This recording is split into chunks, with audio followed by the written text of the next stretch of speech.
10월 두 번째 주 묵상일기입니다.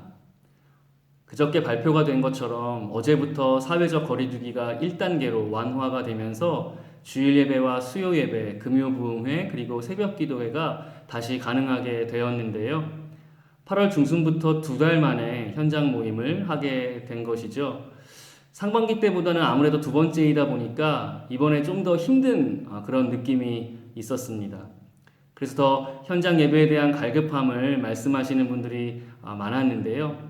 이번 주에 다시 현장 예배를 드릴 수 있게 된 것이 얼마나 감사하고 기쁜 일인지 모르겠습니다.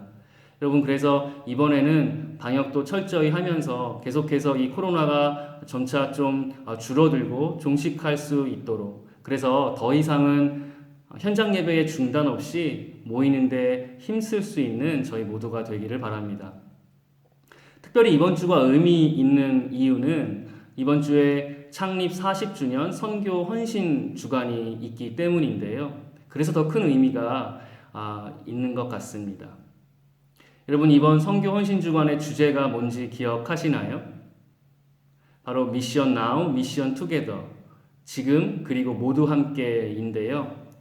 내일 수요 초청 예배에는 지금 우리나라 안에서 2주 근로자를 대상으로 사역하시는 두 분을 모시고 담임 목사님께서 패널 토의 형식으로 진행을 하시고요.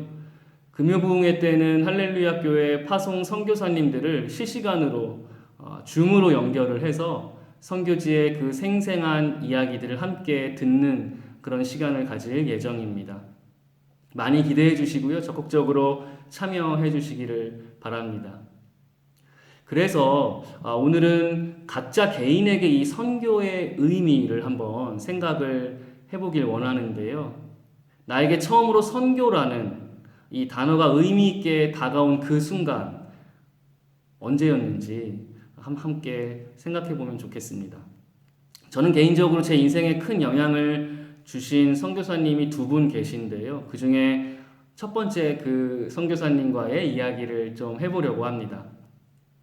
제가 초등학교 1학년, 2학년 때였는데 한 친구가 저를 교회로 전도했고 초대해서 처음으로 교회에 여름 성경학교를 나가게 되었습니다. 그리고 그때 이후로 이제 교회에 등록을 하고 주일학교 학생으로 주일마다 교회를 나갔는데요. 그로부터 1년이 지난 후에 또다시 이제 초등학생 성경학교가 있었던 것이죠. 그런데 제가 다닌 그 교회는 당시에도 꽤 규모가 있었고 80년대 중반이었는데도 이미 세계 각지에 이 선교사님을 파송해서 사역을 지원하고 있었습니다. 그 중에 아프리카 가나에서 사역을 하셨던 선교사님이 계셨는데 마침 그 기간에 잠시 귀국을 하신 상태였던 것 같아요. 그래서 그 여름 성경학교의 저녁 집회 강사님으로 오셔서 말씀을 전해 주신 것이죠. 당시 가나 원주민들과 그 사역들을 슬라이드로 보여주시면서 말씀을 해주셨는데 대부분이 이 영화 부시맨에 나오는 그러한 모습처럼 수십 년, 수백 년 정도 이전의 그러한 생활상이었습니다. 너무나 가난하고 또 궁핍한 환경에서 생활하는 그 이들을 위해서 선교사님은 그곳에 가셔서 교회를 세워 복음을 전하시고 또 국민학교와 직업학교를 세워서 학생들을 훈련하고 또 가르치는 그러한 사역을 진행하고 계셨던 것이죠. 사진을 곁들여서 이렇게 설명을 해주시니까 얼마나 재미있고 또 감정 몰입이 잘 되던지 어린 나이였지만 은혜를 많이 받았습니다. 그런데 마무리를 하면서 이 선교사님께서 모두를 눈을 감으라고 하시더라고요. 그리고 이 말씀을 들으면서 혹시 마음속에 당신처럼 나중에 커서 선교사가 되고자 하는 마음이 든 학생이 있다면 조용히 눈을 감은 상태에서 그 자리에서 일어나라고, 당신이 기도를 해주고 싶다고 그런 말씀을 하시는 거예요. 저는 지체 없이 일어났습니다. 왜냐하면 당연히 도움이 필요한 사람들을 돕는 건 마땅히 해야 할 일이라고 생각을 했고요. 그리고 또 먼 곳에 있는 그 외국인들을 위해서 그들에게 하나님을 전하는 일이 쉬운 일은 아니니까 분명히 의미 있고 또 중요한 일이라고 확신을 했기 때문이죠. 그런데 기도를 받으면서 살짝 눈을 들고 봤거든요. 놀라운 것은 당시에 참석한 친구들이 한 150명 정도였는데 그 자리에서 일어난 친구들은 20명 정도밖에 안 되더라고요. 다들 제 마음 같지 않았던 것이죠. 어쨌든 그날 이후로 그날의 그 서원 기도가 항상 제 마음속에 있었습니다. 근데 솔직히 말씀드리면 고등학교, 중학교, 대학교를 다니면서 때로는 그날의 그 기도가 어린 나이에 어린 마음에 충동적인 어떤 감정의 반응은 아니었나라는 생각을 할 때도 있었어요. 그래서 전공을 살려서 사회생활을 하는 그것이 맞는 게 아닌가 생각을 한 것이죠. 근데 그렇게 생각이 들 때에도 언젠가는 나중에 사역의 자리, 선교의 자리에 있어야겠다라는 마음은 변치 않았습니다.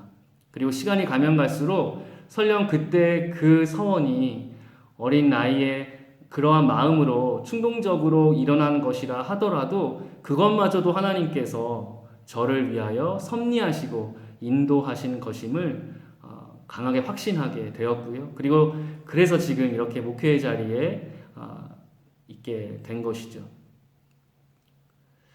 그날 제가 꿈꿨고 또 순간 그렸던 어떤 아프리카 오지에서의 사역은 아니지만 저는 지금의 제 사역과 목회의 자리가 지금 저를 부르고 계시는 선교의 자리이고요. 그리고 하나님과 함께 나를 향한, 저를 향하신 하나님의 그 비전을 이루어 나가는 거룩한 땅임을 확신합니다. 이 자리에서 만나는 한 분 한 분의 성도님들, 그리고 또 이렇게 온라인을 통해서 관계하게 되는 모든 분들이 그날 밤 여름성경학교에서 그 선교사님 덕분에 제게 너무나도 소중하고 의미 있는 목회사역의 동반자가 된 것이죠. 여러분은 어떠신가요? 여러분에게 선교의 의미는 무엇입니까? 바라기는 이번 선교 헌신주간을 통해서 여러분에게 주시는 하나님의 그 선교의 의미를 새롭게 정립하고 또 여러분이 속한 가정과 일터와 학교 모든 공동체가 하나님이 나를 선교의 자리로 부르시는 거룩한 땅이 되기를 소망합니다. 또 선교지에서 우리에게 들려주시는 그 생생한 이야기들을 통해서 큰 은혜와 도전을 받으시고 이 땅에 있지만 그러나 보내는 선교 사역에 동참하실 수 있는 기회가 되기를 축원합니다. 기온이 이번 주부터 많이 좀 떨어졌는데요. 환절기에 감기 조심하시고요. 다음 영상에서 뵙도록 하겠습니다. 선교헌신 주간에 나를 위해 하나님께서 예비하신 그 은혜 절대로 놓치지 마시고요. 미션 나우, 미션 투게더 지금 그리고 모두 함께 그 자리에서 그 현장에서 뵙도록 하겠습니다.